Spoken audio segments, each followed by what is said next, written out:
Hello everyone, my name is Louise and welcome to my channel. Today, for this video, I'm going to be doing a mini biography. Today's story, the story of Judith Barsi. I will tell you right now, there are themes of child abuse, domestic abuse, and murder of a child.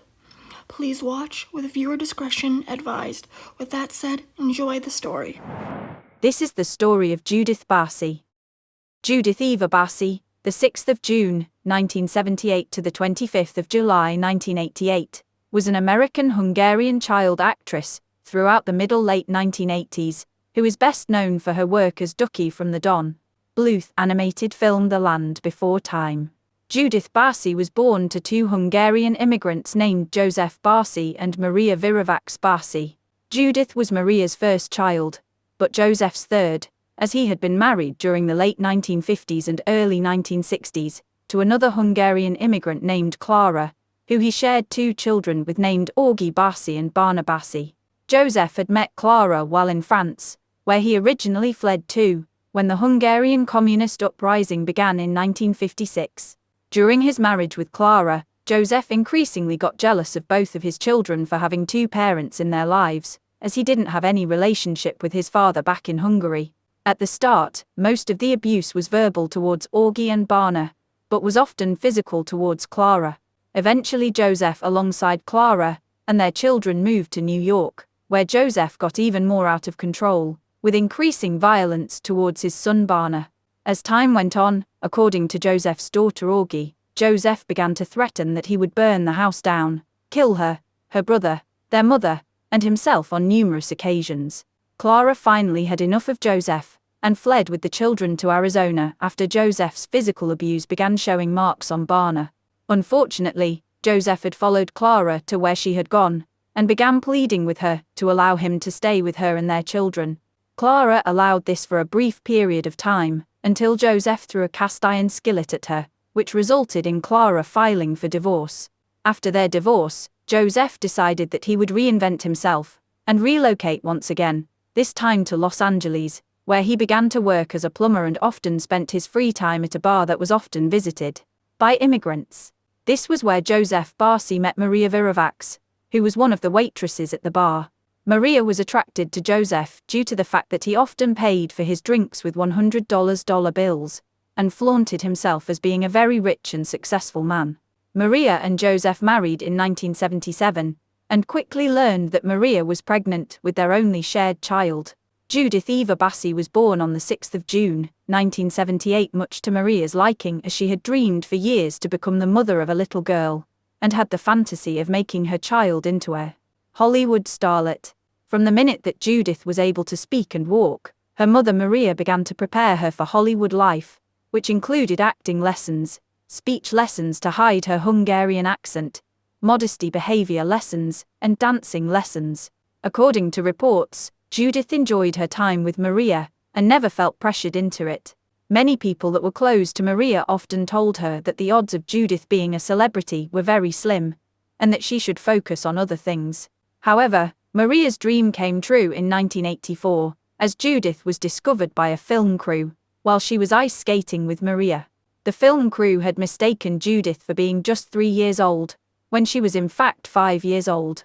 This was because Judith had a disorder that caused delayed puberty and growth, resulting in her having short stature and higher pitch voice. Judith was instantly casted for her very first acting role, which was for Donald Duck Orange Juice.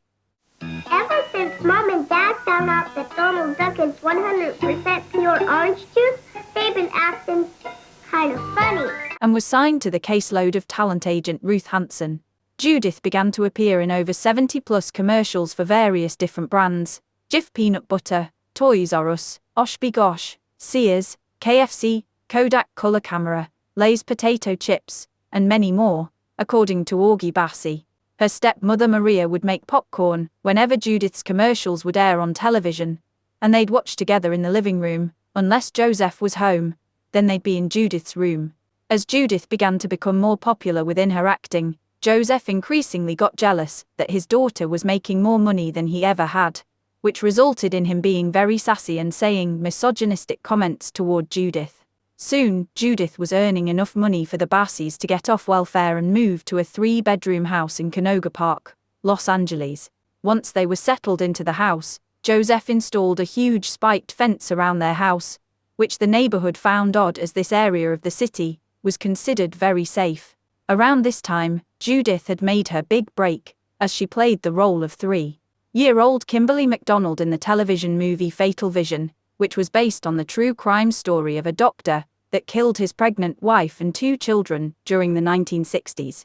Unknown to Maria and Judith, this would be foreshadowing of her own fate. In 1986, Joseph began to become physically abusive towards Maria, just like he had been to first wife Clara and his estranged son Barsi. This resulted in Maria calling the police on Joseph, claiming that he had punched and choked her. However, she didn't press charges, as the police didn't see any physical evidence of this.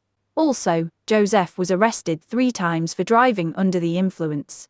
The neighbors of the Barsi family were also becoming aware of Joseph's behavior, as he would often brag that he had been in prison during his time in New York for killing someone during a bar fight. He also was often seen openly calling his daughter and wife, quote, ugly bitch and ungrateful brat, and openly saying one of these days he would either kill himself and Judith to leave Maria to suffer or kill them all together by burning the house down. During the summer of 1987, Judith was casted as Thea Brody for Jaws 4, and was in her room excitedly packing her suitcase, as she and Maria were leaving for the Bahamas for 3 months. While she did this, Joseph walked into her bedroom, grabbed her by the collar of her shirt, held her up, and revealed that he had a knife behind his back. Joseph then said to his 9-year-old, "If you and your mother don't come back after filming, I will hunt you down and cut your throat," then tossed her small body to the floor. While Maria and Judith were in the Bahamas, they tried their best to forget about their home life, but often found themselves speaking Hungarian to each other, sort of like a secret code, which caught the attention of others on the movie set. The other stage mothers began to ask Maria about what her and Judith were talking about, but they soon began to blow her off as they would offer their advice on it. But Maria would back down. After Judith had finished filming, she and Maria decided they were going to visit Maria's brother Joseph Iravax and extend their time away from home. Unfortunately, Joseph Barsi caught word of this, tracked them down, and called the house and asked to speak to Judith. Once Judith had taken the phone, her father reminded her of his threat he had made, which made her break down in tears. Fearful of what would happen next, Maria and Judith flew back to California. During late 1987, Judith was casted as Ducky for the upcoming animated film The Land Before Time that was directed by Don Bluth, and Joseph also began to plan his next moves, which involved him collecting multiple cans of gasoline, and often showing them to Maria during their fights. Judith also began to tell her schoolmates about her father, and explained that he gave her a bloody nose after throwing a cast-iron skillet at her. This resulted in many of her friends being afraid of going to Judith's house to play, in case Joseph was there. One of Judith's best friends, Trixie, remembers she had gone to the Barsi house to see if Judith was available to play, when Joseph answered by saying, "Oh, that little ass. She's at a photo shoot," and slamming the door in her face. Another acquaintance of the Barsi family remembers once they had been at the Barsi house for a little party thrown by Maria, and Judith had left to get herself a drink, when they had heard a bang in the kitchen. Apparently Joseph was jealous of the attention Judith was receiving and grabbed her by her ponytail and slammed her to the hard floor. According to Judith, she later received a pink television for her bedroom as an apology. As 1988 rolled around, Judith began to show signs of the stress at home getting to her, which included her gaining weight at an extremely high rate, and developing the psychological disorder known as trichotillomania, which caused her to start pulling out her hair off her head, eyelashes, and eyebrows, even going as far as to pull the fur and whiskers off of her 5 cats. Around this time as well, Judith was casted in her second film that was to be directed by animator Don Bluth. This time, Judith was going to be casted as an orphan named Anne-Marie in the movie All Dogs Go to Heaven, which was scheduled for release in 1989. During the audition for the role, Judith was required to sing an emotional song that was to be used in the film, which would be sung by the character Anne-Marie. But to the shock of Don and Ruth Hansen, Judith began to hyperventilate and cry uncontrollably, which rendered her unable to speak. Once Ruth had gotten Judith to calm down, Judith admitted that the problems at home were too much for her, which made Ruth urge Maria to take Judith to see a child psychiatrist. Maria agreed to that, and brought Judith to seek help with a therapist, but after only an hour of speaking with Judith, the therapist reported what Judith had told them to the Child Protective Services of California, which launched an investigation into the Barsi family. Maria was not thrilled about this, and when CPS contacted her, she told them that she had begun renting an apartment in Panorama City, California for refuge for herself and Judith, while she began working on filing for divorce behind the scenes. Although it was the truth that Maria had been renting a secret apartment for herself and Judith, the overall plan that Maria had was to make Joseph leave the house, as Judith would have to lose her career if they had to go into hiding.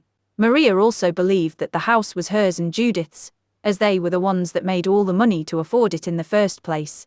So, Maria began to leave the house in the state of being a complete mess, thinking that the house being dirty would drive Joseph away, as he was apparently a neat freak. Around this time as well, Joseph began to have an affair with younger women, even to the point of showering them with lavish gifts. Although most people would be appalled by their spouse doing such acts, Maria was thrilled with the news of the affair, as she thought Joseph would leave her and Judith alone, and run off with the other women he was seeing. In the spring of 1988, Joseph's elder daughter Augie Barsi decided that she would visit the Barsi family, and finally meet her younger half-sister Judith. However, when Augie arrived, the house was in complete disarray, and she felt a very dark presence around her little sister. Augie describes it as being very creepy, as Judith had reminded her so much of how she was at that age, being so fearful of being murdered by their father. Augie even suggested to Maria that she should just take Judith and get out, but Maria refused once again. I told Maria, take Judy and get out, go, but she told me that if anyone was going to leave, it was going to be my father. Then I suggested to her, we should try to clean the house up, but Maria said, almost panicked, no, we can't clean the kitchen or Joe will never leave us. Looking back on it, it was so disturbing seeing how much anxiety Judith had, and how much she reflected the person that I was when I was around her age. It was almost like watching an old home video of myself. Augie Barsi, 1989. On the 10th of July 1988, Maria was on her way to her secret apartment in Panorama City, where she was slowly moving some boxes of her and Judith's belongings, when suddenly she noticed that Joseph had been following her. Quickly and using some wittiness, Maria thought of a convincing explanation for the boxes when Joseph questioned her about it, by telling him that the boxes belonged to one of her friends, and that she had been helping them move. Luckily for Maria, Joseph believed her, and drove back to the family house, but unfortunately Maria decided not to continue paying the rent for the secret apartment now that Joseph was aware of the location. More bad news had hit Judith around this time, as CPS had officially declared that the case surrounding her would be closed, meaning it was up to Maria to defend herself and Judith. Apparently, the social worker that was involved with Judith's case was overloaded with 27 more cases above the maximum number of cases approved, which was only meant to be 40. So the caseworker was trying to drop the cases that they had deemed as not an emergency case, which according to the California Department of Child and Family Services at the time, the Barsi family met the requirements to be dropped, as Maria had formed a plan of action to protect herself and Judith.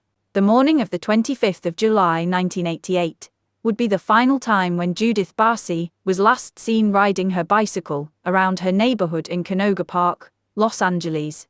Everything had seemed particularly normal and calm for the Barsi family that day, but something dark was brewing, as Joseph had decided to carry out his plans against his wife and daughter. He first went into Judith's room, where he found her fast asleep in her pink canopy bed, and shot her in the head with a .32 caliber pistol. This instantly killed Judith, and also startled Maria Barsi, who had been sleeping in the room across the hallway. As Joseph stepped out of Judith's bedroom, he met up with the frightened Maria, who was determined to protect Judith. Tragically, as Maria tried to make her way to Judith's bedroom, she was pushed down by Joseph in the middle of the hallway, and shot in the head with the same weapon used to murder their daughter. For 2 days afterward, Joseph wandered around the family house, drinking and going on with his life, as if nothing had happened. To his surprise, however, Judith's talent agent ended up calling the house on the 26th of July, asking where Judith was, as she had missed an audition for an upcoming role for Hanna-Barbera. Joseph ended up telling Ruth that Judith and Maria had been picked up by a black vehicle, And he didn't know where they were going, he was only at the house to say goodbye to his little girl, and then he was leaving forever. Then, on the 27th of July, one of the neighbors named Eunice Daly was watering her garden, when she heard a huge explosion from the Barsi house, and saw smoke rising from it. At first, Eunice used her watering hose to control the fire, and then called the police. However, as she dialed 911, Eunice thought to herself, he did it. He's killed them, he finally did what he said he would. Once the police arrived at the scene, they identified that there were not 2, but 3 bodies in the Barsi home that were deceased, 2 of which were burned beyond recognition, and that the explosion heard by Eunice was actually caused by Joseph's self-inflicted gunshot wound that killed him, and left him dead in the family garage. The police also found that Judith had the cap to the gasoline jug placed in her hand, which meant that Joseph most likely started the gasoline trail in Judith's room, went across the hallway past Maria's body, and all the way through the house to the garage. Joseph then used the pistol to shoot himself in the head, making him fall to the floor, dead instantly. Judith Eva Barsi, the 6th of June, 1978 to the 25th of July, 1988, age 10. Maria Viravax Barsi, the 14th of February, 1940 to the 25th of July, 1988, age 48. Judith and Maria were identified as the 2 bodies burned beyond recognition, and were laid to rest in Forest Lawn Memorial Cemetery, in August of 1988. After news broke about the young actress who had been murdered by her father, the CPS branch of Los Angeles faced loads of criticism in regards of their handling of the Barsi case, which they defended by saying, "We cannot help every child. And Maria had a plan of action, we believed her as we didn't want to separate the child from her mother." In the aftermath of Judith's murder, her elder brother Barsi, who was also a severe alcoholic, ended up committing suicide in 1995 after jumping off a bridge in Scottsdale, Arizona. As for Judith's elder sister Augie, she died from breast cancer in 2008.